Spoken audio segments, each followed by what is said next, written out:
Ponyville had become a ghost town. Not a soul roamed the streets. The shop fronts stood shuttered, and the air was eerily silent. Even the weather had turned gloomy, the skies thick with unkempt clouds, signs of Pegasi abandoning their usual duties. Posters of missing ponies were plastered across walls, trees, and lampposts, their corners curling in the wind.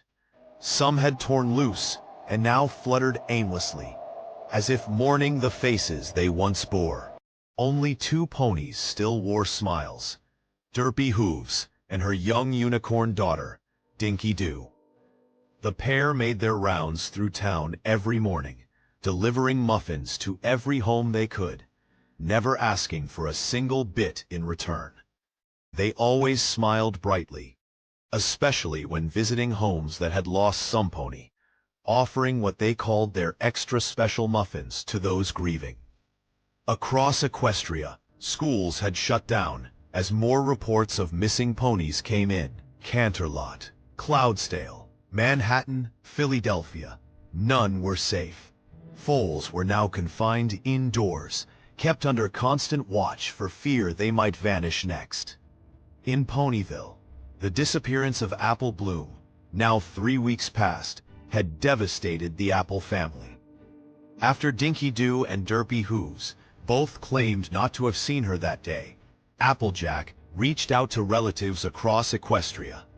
But no pony, not even Jazzseed, had seen a trace of the little filly. The Ponyville police launched a full-scale search. Ravines, cliffs, the ever-free forest, and every trail or creek bed Apple Bloom could have wandered down were thoroughly combed. Just like the dozens of other disappearances, it ended in silence and failure. Applejack slipped into a deep depression, no longer able to bring herself to work the orchard.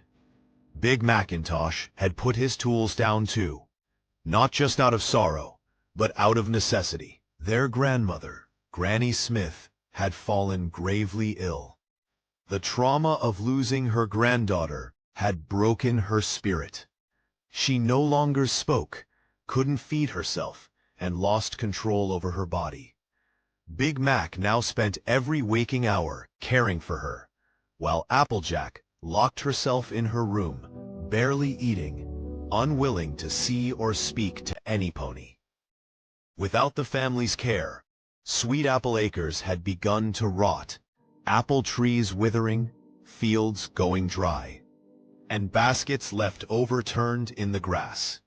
Even the princesses, Celestia, Luna, Cadence, and Twilight Sparkle, were at a loss. They had tried every spell, every method of divination, even magical tracing, but nothing led to the truth. Finally, Princess Twilight issued a formal warning across the kingdom. Stay indoors at night, travel in groups, and report any strange behavior immediately. But deep down, every pony knew it. Something was hunting them. And no one knew who would vanish next.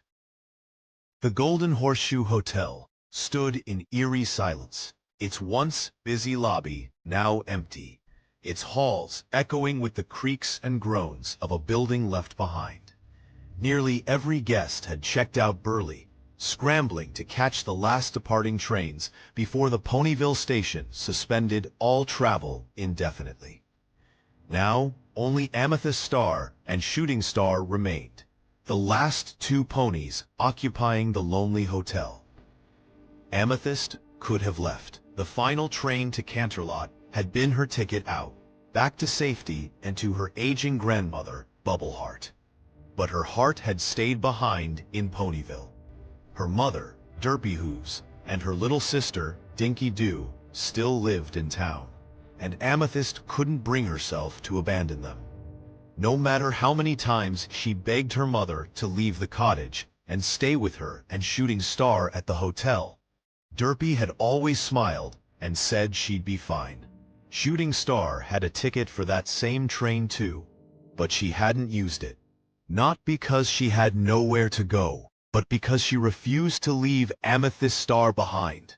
And more than that, she had a gnawing suspicion that wouldn't let her go. A heavy, sinking feeling that Derpy Hooves and Dinky Doo might be connected to the recent string of disappearances.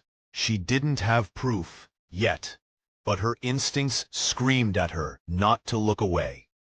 In their shared hotel room, the pink unicorn sat hunched over on her bed, hooves folded in her lap, her face shadowed with worry. Shooting Star, her coat a soft powder blue, sat close beside her, gently rubbing small circles on her back in quiet support. "I'm worried about my grandma, Bubbleheart," Amethyst said, her voice barely above a whisper. "I should have gone to Canterlot to check on her. But if I had, I wouldn't be able to come back to keep an eye on Mom and Dinky." She lowered her head, her long mane falling around her face like a curtain of faded rose petals. "I feel so powerless." "Ah." Shooting Star reached for her hoof and gave it a light squeeze. "You're not powerless, Amethyst Star," she said gently. "You're still here. You're watching, waiting, and protecting the ponies you love. That takes strength.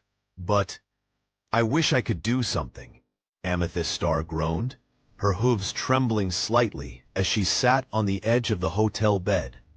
"I wish there was a way to help, to really help.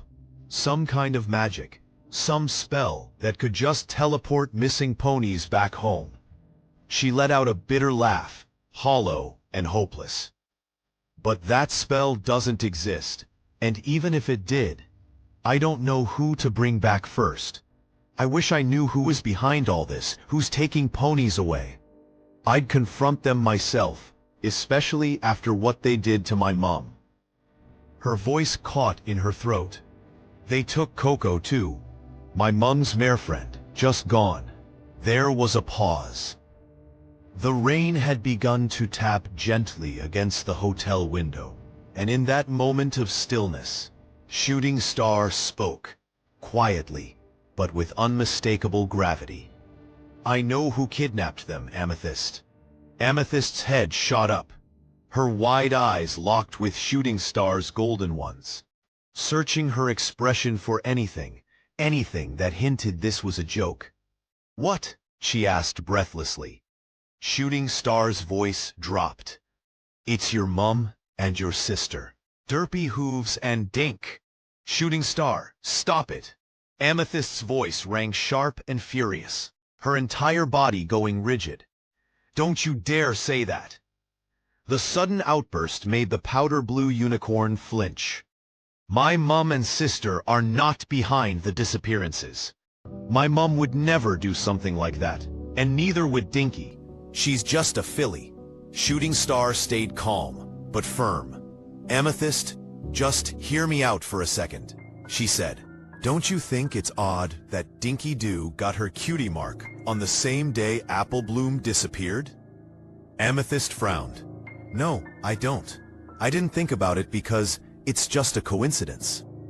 "But isn't it strange," Shooting Star pressed, "that your mum and Dinky were reportedly the last ponies to see Apple Bloom? And I saw them the other week, dropping off muffins at Sweet Apple Acres. They were smiling, sure, but those smiles weren't normal." She hesitated before adding, "They looked malicious." Amethyst shook her head in disbelief. "Malicious? That's crazy, Shooting." But the moment those words left her mouth, a flicker of doubt surfaced behind her eyes. Her ears drooped slightly, and her voice softened. "I remember something," she said, almost to herself. "Before Aloe shut down the spa, I visited her. She was devastated. Lotus, her twin, had gone missing, and those two were always inseparable." She swallowed hard. "Same thing with Snails. He's been lost ever since Snips disappeared. But, now that I think about it..." Her eyes shifted down to the floor as her voice dropped to a whisper. "My mum wasn't nearly as broken when Coco vanished. And Dinky. Dinky didn't even cry when she found out Apple Bloom was gone. Shooting Star stepped closer. Don't you see, Amethyst? Something's not right with them. Something's happening in that house. Amethyst let out a shaky breath. So what do we do then, Shooting? Just go knock on the door and ask, "Hey, are you the ones behind all the kidnappings? Did you, I don't know, kidnap your old mare friend?" She rolled her eyes sarcastically. Shooting Star didn't laugh. She leaned in with focus. "Your mum and sister are out delivering muffins again, right?" Amethyst nodded slowly. "Then I'm going to sneak into their house while they're gone." Shooting explained. "I'll search every room, every drawer, anything that might give us a clue. If something weird is going on, that's where we'll find it." Amethyst's heart pounded in her chest. "And me?" she asked, her voice barely audible. "You'll contact Princess Twilight Sparkle," Shooting instructed. "If I'm not back in 20 minutes, you tell her everything." Amethyst nodded with a mix of dread and determination. The two mares shared one last glance. Then Shooting Star turned toward the door, her horn glowing faintly as she cast a rain shield over herself.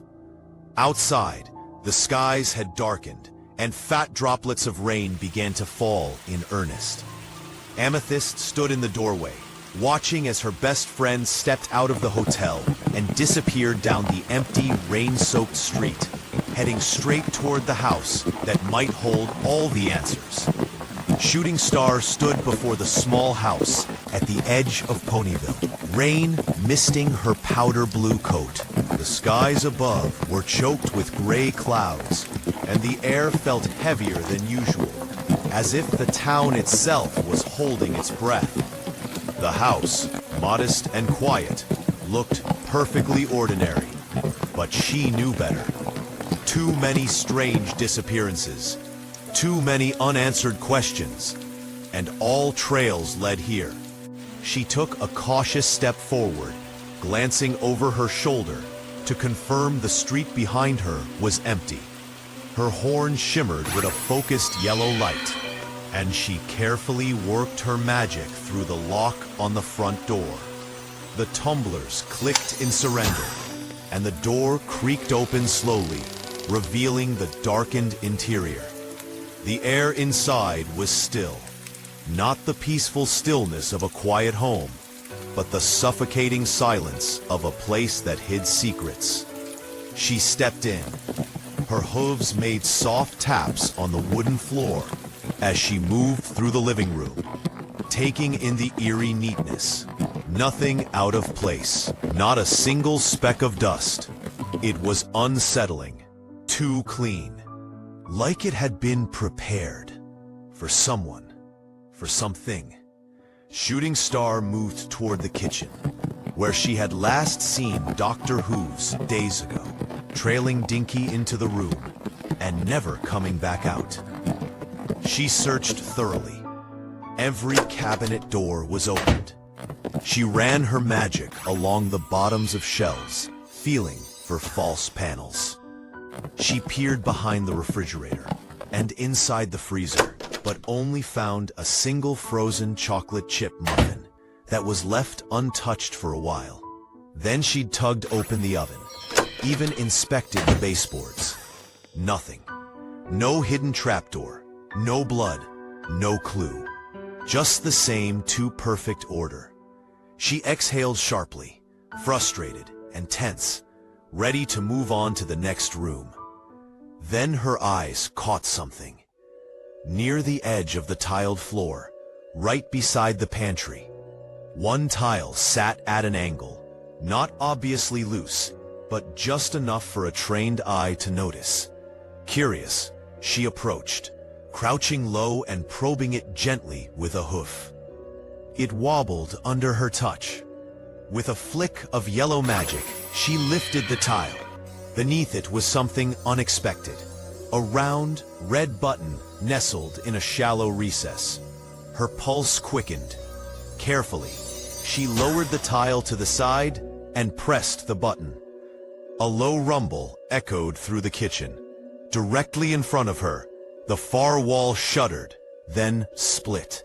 A rectangular section slowly creaked open, revealing a narrow entrance, barely wide enough for a single pony. Cold, damp air drifted up from the darkness beyond. It smelled faintly of mildew, and something metallic underneath. Something coppery. A hidden stairwell descended into the earth. Shooting Star lit her horn fully, casting a bright golden light that pulsed against the stone steps. She took a deep breath, steadying herself, and began her descent. Each step groaned under her hooves, and the deeper she went, the colder it became.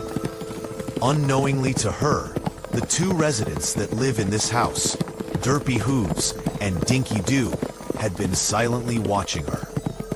As Shooting Star stepped off the final stair, her hoof met the cold stone of the hidden cellar floor.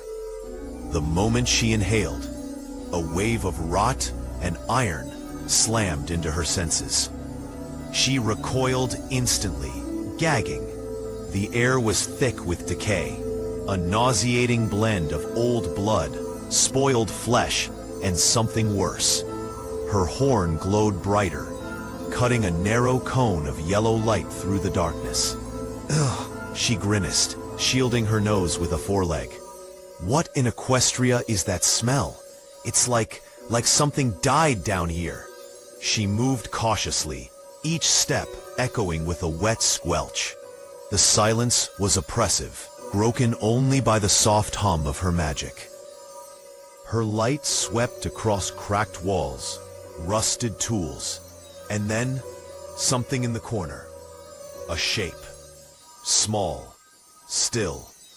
Shooting Star's breath hitched. Her horn's light flared and landed on the figure of a little earth pony, curled up in the far corner of the room. "Apple Bloom," she called out, voice shaky. "Is that you?" She took slow, careful steps forward. "If so, your sister Applejack and the rest of the family. They've been worried sick. We've all been looking for you." But as she neared the figure, and her light illuminated it fully, Shooting Star froze. Her pupils shrank. What she was looking at was not a living filly. It was Apple Bloom, but no longer alive. The little pony's body had been preserved in a grotesque attempt at taxidermy. Thick, uneven stitches held her pale skin together, like a doll crudely sewn by hooves that didn't care. Her lips and eyes were sealed shut with coarse black thread, forcing her into a haunting expression of peaceful sleep, or maybe a mockery of it. Her flank was mutilated. Both of her cutie marks had been flayed off, and an attempt had been made to stitch loose skin over the wounds. It was poorly done, leaving jagged seams and dark red stains across her side. Her signature bow wasn't even on her head anymore. It rested atop a wooden shelf behind her, a shelf lined with pony skulls. Shooting Star's horn trembled as she cast her light up to them. Each skull had been arranged with disturbing care. Some had been painted, decorated like trophies. "What the actual?" she stammered. Her stomach turned violently. She staggered back, barely keeping her balance before vomiting on the cold stone floor. Then, click. Light flooded the room. Harsh, blinding, electric light that revealed everything in grotesque clarity. Shooting Star whipped around, her yellow eyes wide with horror. Standing in the doorway were Derpy Hooves and her daughter, Dinky Doo. They were smiling. The entire room unfolded before her, now exposed in full view. Dozens of corpses were suspended from chains, meat hooks piercing through their rib cages and shoulders. Some bodies were fresh, still bleeding from the limbs that had been hacked off. Others were dry and hollow, skin peeled back to reveal bones or open torsos, their organs long gone. The floor was stained with years of blood. Flies buzzed lazily around mounds of tissue and broken horns. In the center of it all sat a metal table, smeared with dried blood. Beside it, a medical trolley, covered in sharp, wicked tools. Scalpels, cleavers, bone saws, hooks. Each one gleamed under the lights, used and washed, used again. Mounted on one wall was a display of Pegasus wings, dozens of them. Some small, some large. Some still had feathers stained red. And then there were the two murderers. Derpy Hooves stood proudly, her tilted eyes gleaming with pride. A sick scarf draped around her neck, stitched entirely from stolen cutie marks. Her daughter Dinky matched her, wearing an apron crafted from the same, stitched with disturbing precision. Right at the center was Apple Bloom's cutie mark, sewn beside another that Shooting Star recognized, though she couldn't name who it belonged to.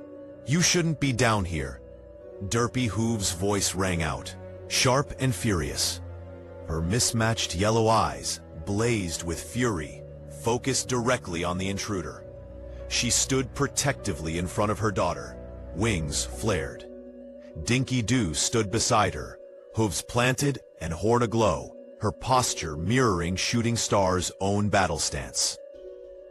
"And your number hasn't even been picked," Derpy growled. "So you most definitely shouldn't be here."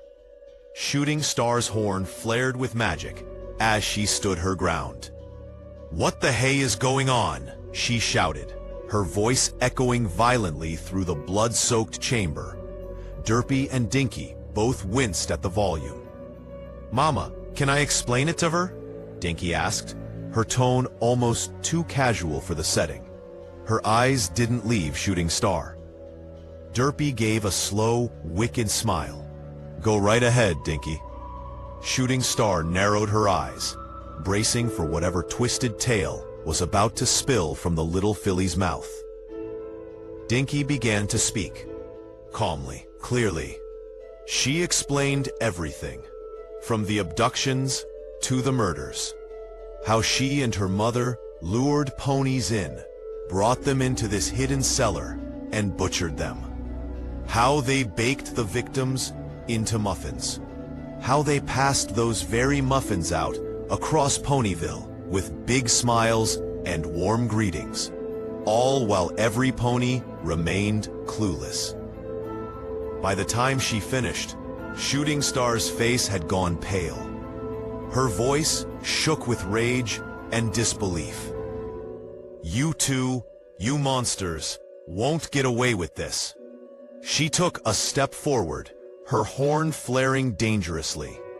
"I'm going to alert the princesses and the Ponyville police. Every pony will know what you've done.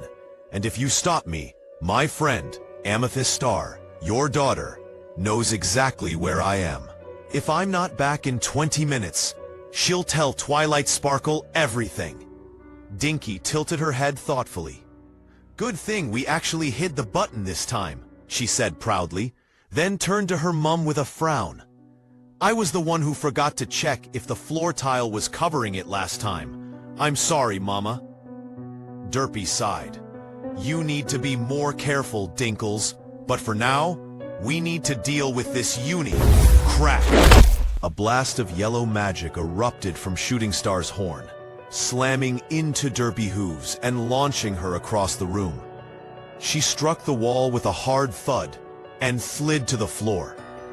"Mama!" Dinky shrieked. Her eyes flared with magic as she turned, horn glowing an intense yellow. With a cry of rage, she charged at Shooting Star, firing bolts of searing magic in rapid bursts. Shooting Star leapt to the side, narrowly avoiding one blast that scorched the floor beside her. "How dare you hurt my mama!" Dinky Doo screamed. Shooting Star gritted her teeth. She didn't want to hurt the filly. She was young, dangerously talented, and clearly manipulated. But she had no choice. The two unicorns were locked in a fierce magical duel. Bright flashes lit the chamber, as magic bolts collided with walls and cracked the stone floor. Dinky was small, but fast. Shooting Star struggled to pin her down, her own attacks barely grazing the filly as she ducked and weaved between blasts. Then, finally, a clean shot. Shooting Star's horns surged as she cast a freezing spell. A blast of icy yellow light struck Dinky directly, and in an instant, the filly was frozen in place, locked in a magical bind. The young unicorn strained against the spell, eyes wide and furious, but she couldn't move. She could only watch helplessly as Shooting Star turned and bolted for the staircase. Her hooves pounded against the stone steps. She had to make it out. She had to tell some pony, any pony. But just as her hoof hit the top step, a gray blur slammed into her.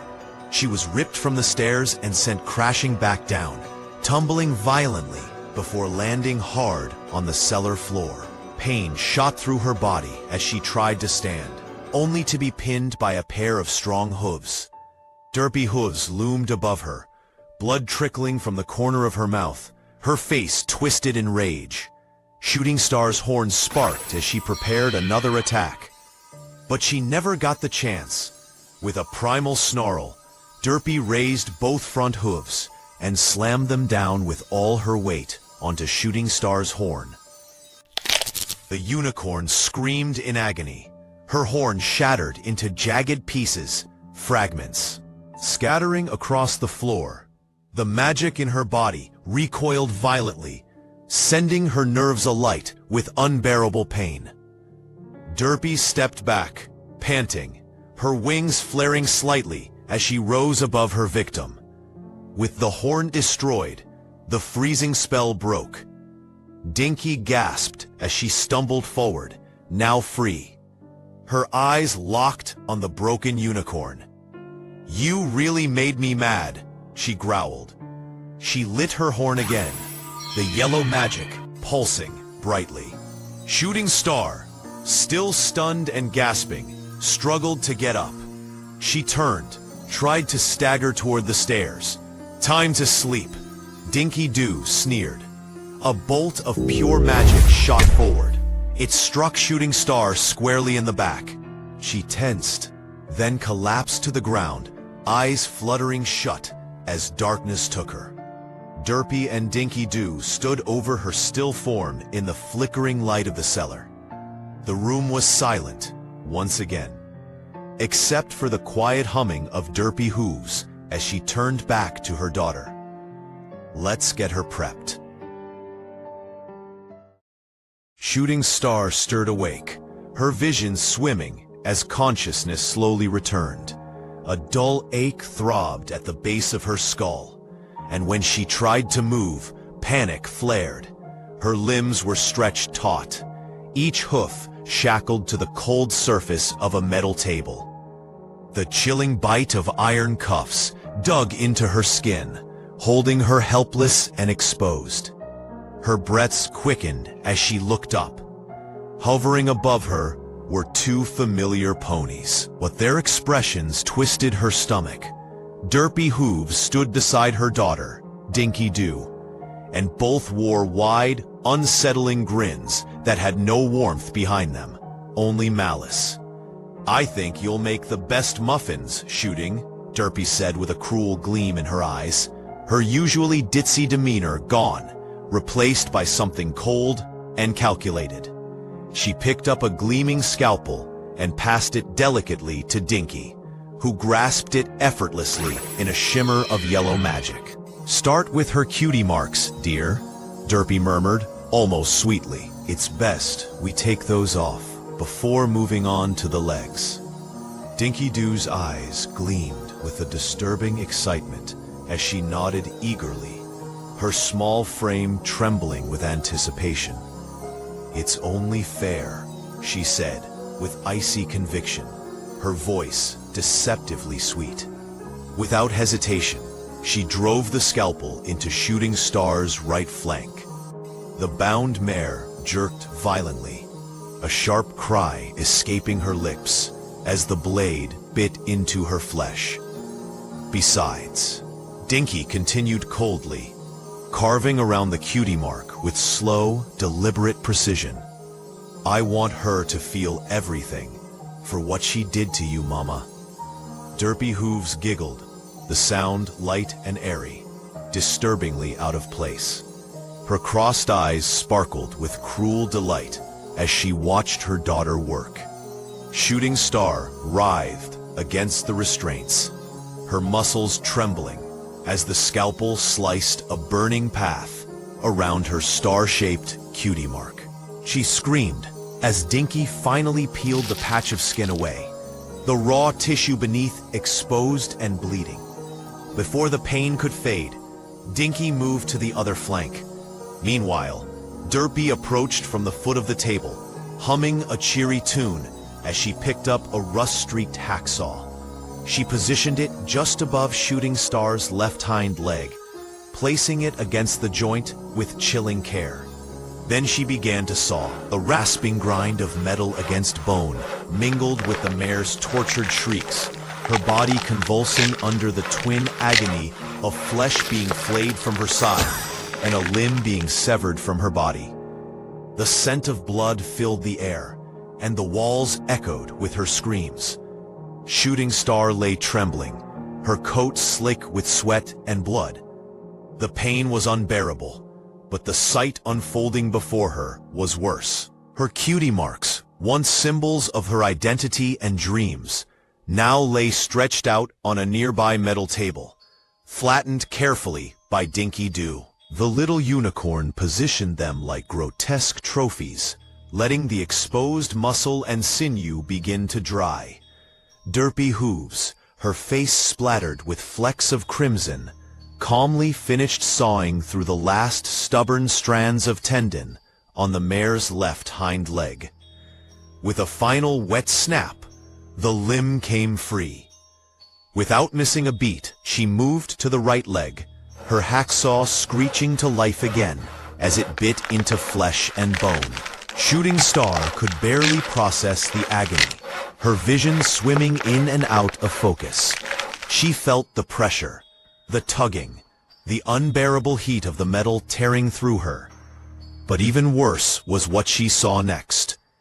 With a flick of her magic, Dinky grabbed the severed right leg and tossed it carelessly across the room. It landed with a sickening thud.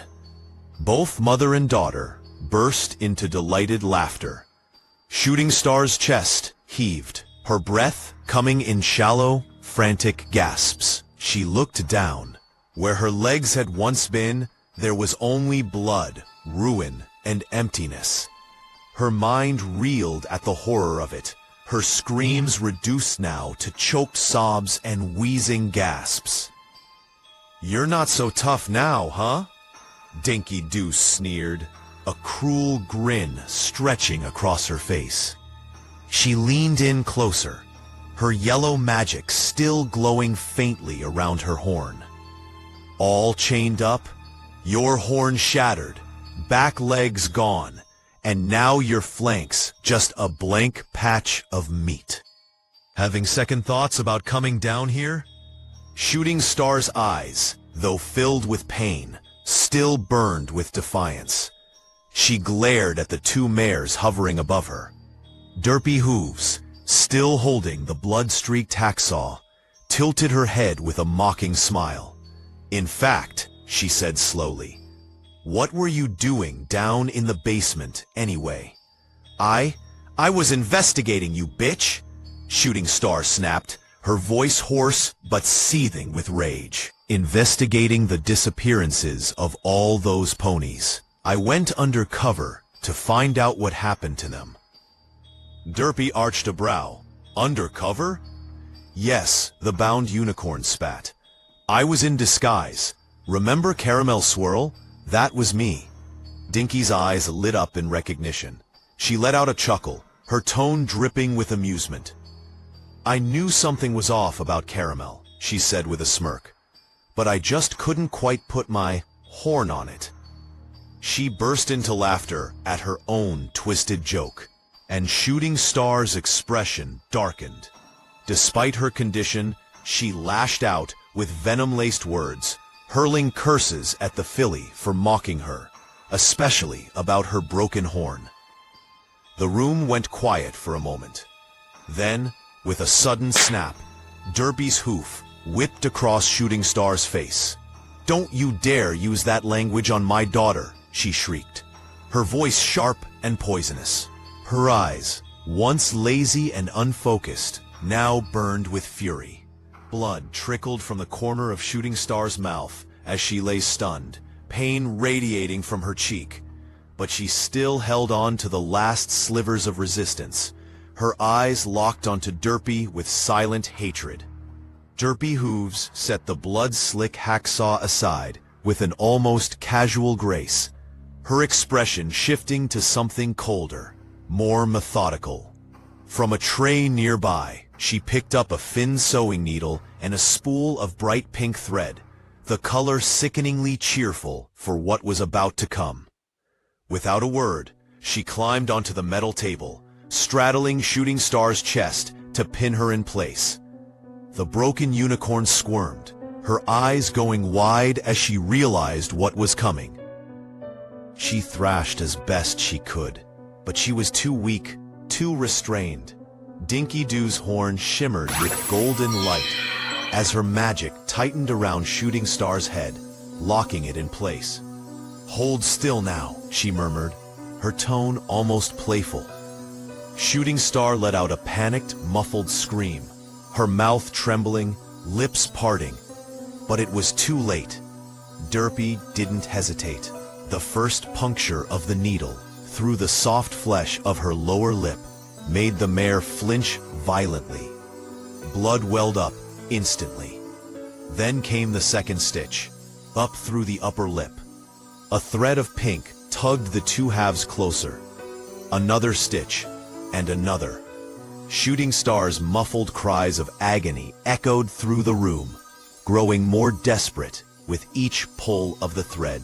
Her mouth twitched with pain and protest, but Derpy worked with calm precision, sealing her lips shut in a zigzag of cruel, childish color. When the final knot was tied and the last drop of blood rolled down her chin, both Derpy and Dinky stepped back to admire their work. Shooting Star's eyes burned with rage and horror, her muffled screams now reduced to guttural sounds behind the crude seam.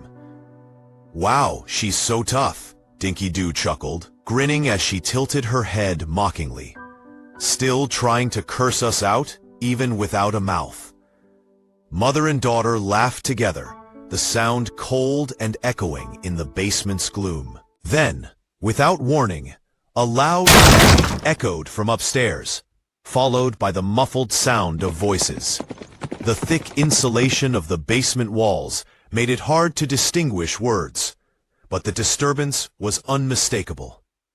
Derpy hooves and Dinky Doo snapped their heads upward, their smiles vanishing. Derpy jumped off Shooting Star's chest, landing softly beside her daughter. "Mama," Dinky whispered, her ears twitching. "I think that might be my older sister. Amethyst Star, and maybe the police ponies, or even the royal guards. Maybe both." Derpy narrowed her eyes, but forced a calm smile. "Don't worry, darling," she said smoothly. "They won't be able to find the door. Not unless I want them to." The two moved quickly across the room, toward a stack of crates tucked under an old tarp. Derpy began rummaging through a rusted box, its contents clinking ominously as they searched for the next tool to use on their bound victim. Meanwhile, Shooting Star lay bloodied and broken, but not beaten. Her mind raced. "This is it. I have to get out. I have to warn them. I have to tell them where I am before they leave. Before it's too late," she thought to herself. Adrenaline surged through her veins, drowning the pain for a moment. She squeezed her eyes shut, focusing hard.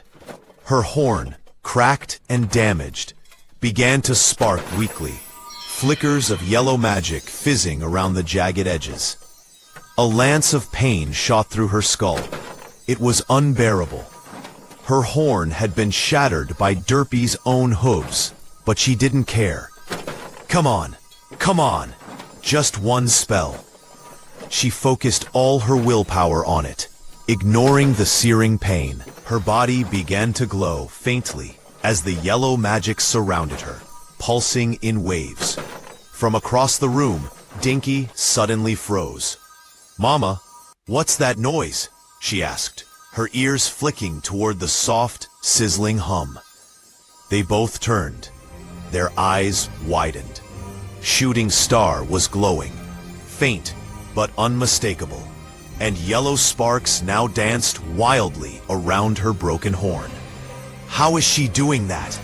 Derpy Hooves screamed, wings flaring in alarm. She bolted toward the tool trolley, eyes darting for something, anything, to stop the spell. "We have to stop her, Mama," Dinky squeaked, panic in her voice. Her horn lit up with golden light as she hastily aimed a disruption spell. But it was already too late. In a sudden flash of golden energy, Shooting Star vanished, chains and all, leaving behind only scorched restraints and a fading shimmer in the air. "No," Dinky gasped. She turned to bolt for the stairs, but Derpy's hoof yanked her back firmly. "Teleport, now!" Derpy's voice was ice. Dinky Doo didn't argue. Her eyes filled with tears, and her horn sparked to life again. In a flash of gold, she disappeared, leaving her mother alone in the dim, blood-stained basement. With a blinding flash of yellow light and a sharp crack, Shooting Star collapsed onto the tile floor of the house's main level, right at the hooves of Princess Celestia's royal guards, a squad of armored police ponies, and Amethyst Star. Gasps and horrified screams filled the air as every eye fell on the mangled unicorn. Amethyst Star covered her mouth in shock, stumbling forward. The once vibrant powder blue mare was barely recognizable. Her back legs were gone, cleanly severed at the haunches, leaving bloodied, bandaged stumps. Her horn had been shattered, blackened at the base, as if scorched from within. Bright pink thread stitched her lips tightly shut, preventing even a whimper from escaping. "What in Celestia?" cried Chief Cherrywood, his voice filled with disbelief and fury. His eyes locked on the brutalized mare as his breath hitched. Her legs, her horn. Shooting Star, trembling and weak, couldn't speak, her mouth sewn shut. But she still fought to communicate. With what little strength she had, she raised a trembling hoof and began tapping urgently on the tile beneath her. Tap, tap, tap, tap. She tapped with purpose, over and over, until one of the unicorn officers caught on. "That's a signal," murmured Officer Stingy Nettle. He stepped forward, eyes narrowing. "She's trying to tell us something." The officer lit his horn, peeling away a loose tile where her hoof pointed. Beneath it, recessed into the floor, was a hidden button. He slammed his hoof down on it. A soft click echoed through the house, and a hidden trapdoor at the back of the hallway slid open. Cherrywood's eyes narrowed. "Move in, now." At once, the royal guards and police rushed down the stairs in tight formation, weapons ready. Amethyst Star stayed behind, kneeling beside her unconscious friend, cradling her gently as tears streamed down her cheeks. "Freeze!" bellowed Chief Cherrywood as he burst into the room, flanked by Officer Stingy Nettle, Poison Nettle, and Hypernova. The four officers drew their firearms, standard-issue pistols rarely ever used in peaceful Equestria. But this was beyond peace. Behind them, The royal guards raised gleaming spears, their golden armor glinting under the harsh fluorescent lights. Derpy Hooves stood frozen in front of the blood-stained workbench, her hooves slick with crimson. Her wings twitched, her crossed eyes wide with disbelief. Slowly, she backed into a corner, ears flattened, heart racing. "No sudden moves," growled Officer Hypernova. In a matter of seconds, Derpy was tackled and restrained. Heavy-duty enchanted cuffs were clamped onto both her front and back hooves, preventing flight or escape. She didn't resist. Officer Poison Nettle and Hypernova hauled the gray Pegasus upstairs toward the awaiting police chariot. Back in the basement, Chief Cherrywood and Stingy Nettle remained to assess the scene. They stepped forward cautiously, eyes scanning the grotesque chamber. There were metal tables stained dark with old blood, shelves lined with bones, and mutilated corpses hung like sides of meat on steel hooks. Pony skulls, cleaned and decorated, sat on makeshift altars. Poison Nettle, who had lingered near the doorway, lifted a shaking hoof to point. "Chief," she whispered, voice trembling. "Those are actual ponies." Cherrywood's face turned pale. "What the hay was going on down here?" he muttered, stepping toward the far corner of the room. There, he noticed something in the corner of the room. A filly. Yellow coat, crimson mane, faded but unmistakable. Apple bloom. Her body had been taxidermy, preserved in a grotesque parody of life. Cherrywood dropped to one knee, his voice barely audible. "She matches the description. It's her. Apple bloom." His jaw clenched. He had promised the Apple family he would bring her home alive. He rose slowly and turned to Poison Nettle, who was examining a silver trolley laden with sharp, blood-stained tools. Behind her, a pair of stoic guards stood watch over the morbid scene. "We'll do more on-site investigation later," Cherrywood said grimly. "Right now, we need to focus on getting Shooting Star to a hospital. She's our only living witness." Upstairs, in the quiet of the kitchen, Amethyst Star knelt beside her friend's broken body. Shooting Star had passed out from blood loss and sheer exhaustion. Her breathing was shallow, but still present. Tears streamed freely down Amethyst's face as she gently held her, whispering soft words even though Shooting Star couldn't hear them. Moments later, sirens wailed outside. The paramedic stallions rushed in. Within seconds, the powder blue unicorn was lifted carefully onto a stretcher and rushed out to the waiting ambulance, bound for Ponyville Hospital. It took several long, painful weeks for Shooting Star to make a full recovery, at least physically. Her once pristine powder blue coat was now marred with reminders of what she'd endured. A clean white bandage still wrapped tightly around the base of her horn, hiding the jagged fracture that left her magic unstable. Thin, pink scars lined her lips, where thick sewing needles had punctured them. Testament to the cruelty of her silence. Where her hind legs once had been, sleek silver prosthetics now stood, crafted by some of the best unicorn engineers in Canterlot. They clicked softly when she walked, a rhythmic sound she was still getting used to. Over her flanks, fresh bandages covered the raw skin where her cutie marks had once been, the symbols of her identity torn from her like a cruel joke. Despite it all, she stood strong. When she was finally cleared to speak with investigators, Shooting Star told them everything. Every horrific detail that had unfolded in the cold, hidden basement of that quaint Ponyville cottage. She didn't flinch as she described how Derpy Hooves had mutilated her victims, how the corpses had been carved apart and used to create the infamous muffins the mayor had passed off to innocent ponies for years. She told them how long it had been happening, and how close she'd come to becoming just another lost name on the missing pony list. When the interviews ended, and the final recording crystals were shut off, Shooting Star was exhausted, but relieved. Her truth was out. The lies were over. Later that same day, with the train lines reopened after Derpy Hoove's arrest and public trial, Shooting Star made her way slowly to the Ponyville station. The sun was rising on the horizon as the Friendship Express pulled in, steam curling around her hooves as she stepped aboard.